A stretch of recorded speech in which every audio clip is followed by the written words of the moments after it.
L'avortement clandestin, sujet sensible et tabou, emporte la vie d'une femme sur 4. Les survivantes de cette pratique, quant à elles, s'en sortent avec de plus en plus de séquelles, allant des troubles psychologiques à l'infertilité dans le foyer. D'autres en perdent l'utérus, rendant ainsi impossible l'enfantement. Comment en est-on arrivé là? Tomber enceinte à un âge précoce, à savoir 10, 13, 15 voire 18 ans, c'est une situation honteuse, difficile à gérer tant pour la jeune écolière que pour les parents de cette dernière. Une expérience sexuelle non protégée, un viol, une inceste, les causes qui motivent le recours à l'avortement sont nombreuses. Je pense d'abord que c'est le manque de dialogue qui existe au sein de la famille. Déjà, s'il n'y a pas de dialogue entre parents et enfants, ces choses-là, cette question-là ne cessera de sévir en société. Et également, la mauvaise compagnie. Vous savez, de nos jours, les enfants écoutent beaucoup plus leurs camarades de classe, leurs amis, plutôt que leurs parents. Il y a le problème de l'école. Si elle est encore scolarisée, ce sera difficile pour elle de continuer. Il y aura des interruptions puisqu'il faut faire les visites prénatales.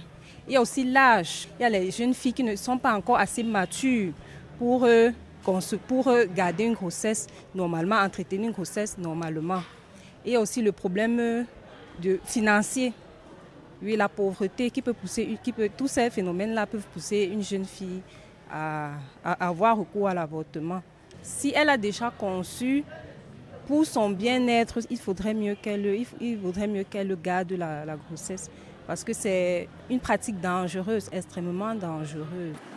Selon les données recueillies par le ministère de la Santé, face à une grossesse précoce, le désir de rester à l'école constitue la première raison du recours à un avortement. La peur des parents et le viol viennent respectivement en 2e et 3e position. Les chiffres qui sont à notre niveau datent de 5 ans. Nous avons pris les chiffres il y a de cela 5 ans. Et ça nous montre que 30 à 40% de mortalité maternelle sont dues aux avortements.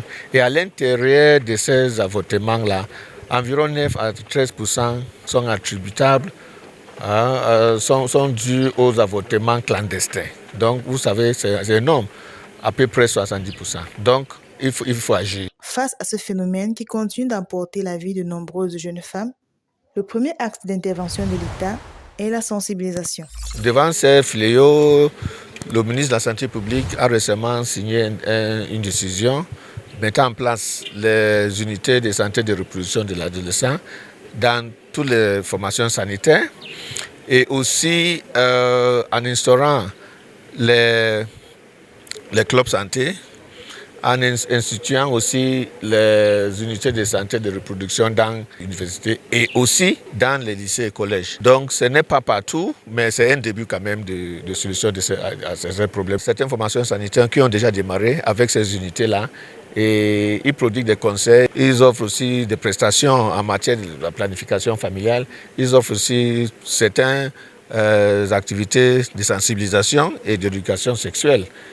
Les organisations de la société civile, les médias, les associations non gouvernementales emboîtent le pas de la sensibilisation afin de réduire les cas de mortalité liés à l'avortement clandestin. Nous avons mobilisé des communautés, nous avons mis sur pied des coalitions, des groupes de parole pour pouvoir sensibiliser dans des communautés avec des résultats assez palpables.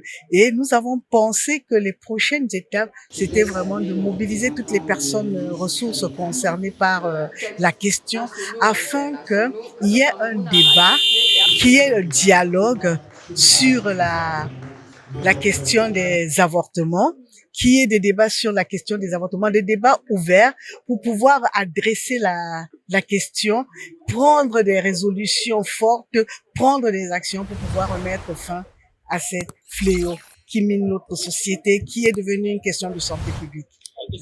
C'est dans cette optique qu'a été organisé le 2e Forum national de lutte contre les avortements clandestins par l'association Dynamique Femmes, sous le thème Ensemble pour la prévention des avortements clandestins, L'association fait retentir la sonnette d'alarme sur l'urgence de la sensibilisation accrue auprès de la jeunesse, auprès de la jeune fille et des familles.